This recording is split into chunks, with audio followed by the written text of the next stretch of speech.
te manatu lele ua tāle pula ua matonu foi aso i lona whaifonga lele foi ua maea le tapua tele ua al tatu bata puia ma le atua ua tongi foi le ola ua lenga au ua soo titi au al sauninga mata mofie papa ia ina ma le tala ina o se au nanga ta ua ale tatu famili o Samoa si au tamā vale anganga sau se taimi ona toi o toi leo se whanutaranga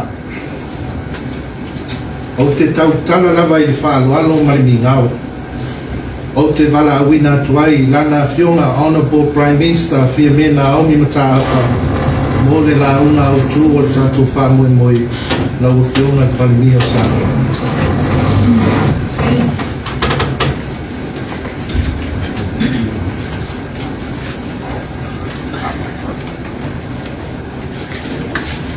sunga ile taitai o Sauninga, Reverend Mariota Siaea, agua fiona i Minister of Kabineta. A fio kumiti whapoi lau fiona te pono, na roa waa, ia a fio whaururunga, tanga agwenga maoti o Fisotaina, na whalemeli e Samoa. Ia la silasi o le Ugarauria, na o lo fito e tongu, ia i nei whamui moe. O leo te manatu mai a paelango o le pai o le tatu tae au e le fongo le aso ma o le ale to e ufo i eisi whamatalanga o pai e lava mai tau le ufo pau ai o le aunga o le so o le ua mai e o na whapa i e ina ni ta vali i lalo al poloketi a le iuni o whalimeri whabao malo alilalangi i le malo Samoa e tawala i le aunanga whalimeri. Ia mo le whatinoina ma le whalelea atoa o le aunanga i tongu le tunu. Ia ma o le manulantile al tato i malo ina ia whatino ngā duenga mo le whalelea o aunanga al whalimeri ina ia whaimofie i malo tato o tunu. Ia awale na whatau i maina ma le whaamuli ina. Ina ua whao o atu le palaulia tātou te au whatasi whamoe ni tae le whionga i le Minister.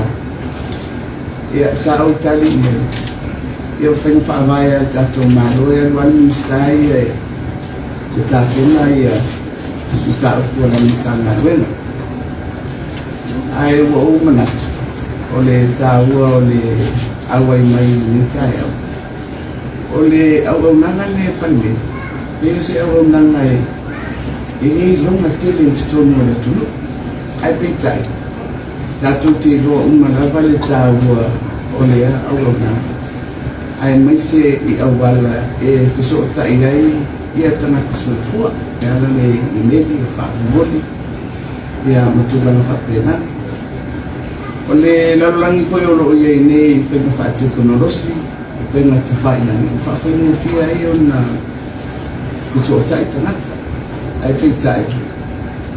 O i tu whatino, e ala i tusi, whamimoli, e me alofa, e o le whenua i lesi au ngore li tai au.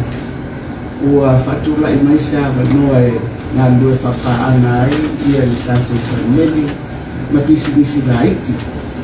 Ai maise i le una ia o le o nanga lea, o pisi nisi o metoni. Ia, o ngāruenga umalava e sosoani e i le atunu, i le atinai, e tangata te totasi. Ia, ai mese fo i le atunu koe ala mai, i le lato fo i whatukula i o le tamawai, ia, e tau ala mai fo i tiute malafonga mo le malo. O le sime le ilonga tele mo le awa unanga le le o le whani. Se tasi ne whalapo tonga tuma o tia mago. Na te ausia lava na ngā ruenga whatulanga mai leto sanga. They meet their performance goals. They siri atu fo. E whatukula ia pea, ia le lato sao i tupe e tu inatu tutonu o le malo a mor tato watina. Io me le silfia mai le lautele o le tunu.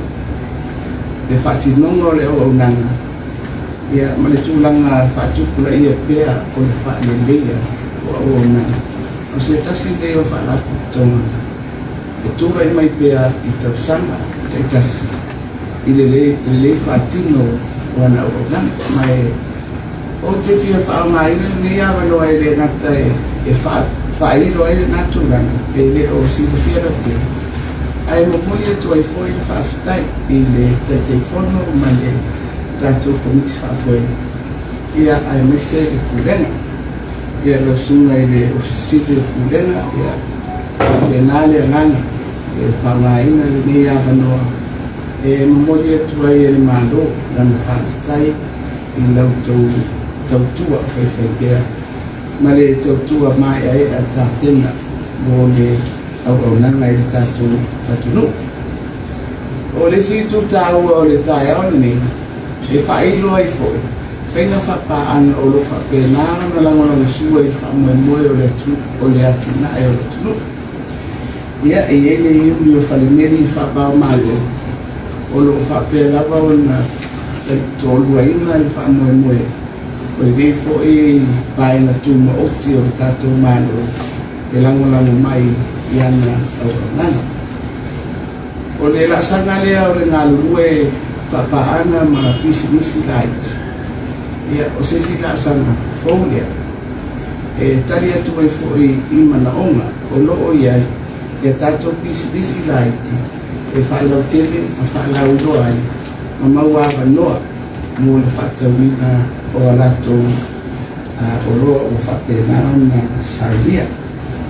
Ia, ma o te manatu o aungai e rua o le viaso ua tātou potu mai ai. Mai e au ngā lava lo tātou whailo o ngā buenga whatino mai le taimi ma le taimi. E pine ai le la pe I ruma. O tāpenanga ma le au nanga le tātou malo. Ia, whafteiteri lau sunga I le ofisiri o le ila braunga whapara. Ia le te vai etu. E tau te mana na maumara wali whasamoa a Stefan. Ia mai amana o mia le kopi o lau whapara. Ia na whasalau lea mo le iuni.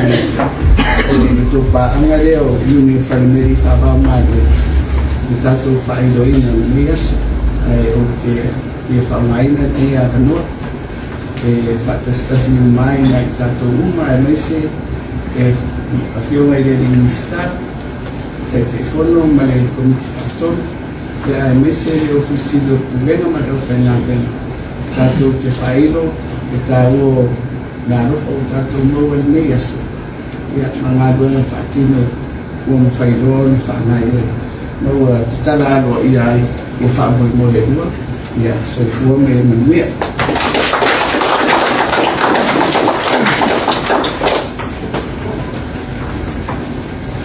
Thank you, Honourable Prime Minister. As St. Paul says, love is patient and love is tickle your hearts. O te manatu, lele wa ato li o le masina. Wa ato foi tino le vato sili. Ele to whala langa, la unga tatala, e lau fionga e parendia. Pawhitai te le lau fionga. Lele ua whapufonga sa moa I lana tō wha ma o ina ngalo hui lea o le tato malo sa moa. Ti mainga, whetuleinga, o le ngaruenga whatino lea mo le tato whanbeli e whaia pēa wa sa moa. O te manatu leo o le tato kolo kalame I le o tina se tulou o le lipine. E tatala ai le awanganga mata vale.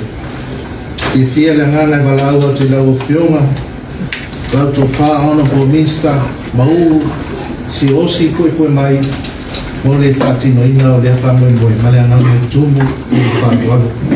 E mata mo fia le amata mei whafo tatou tāwali, whamoe le tatou ofisa, ia ma le malu leo fia, pima whaina tatou ne koe tatou atai whafo, ia ma le o te ina fo I ina toi koe fo, ai le whaina le whionga le, whaare mia pia, e koe tatu ia, tai lawa ia whionga.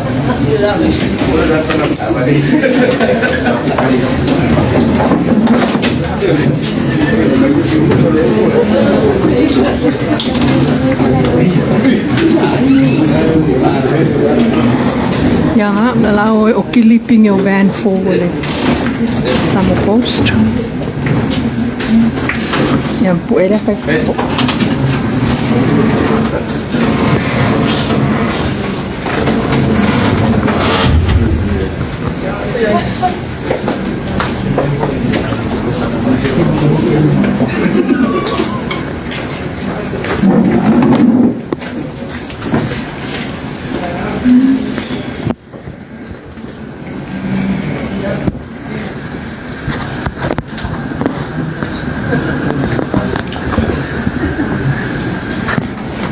Aqui ó, para formar o equilíbrio.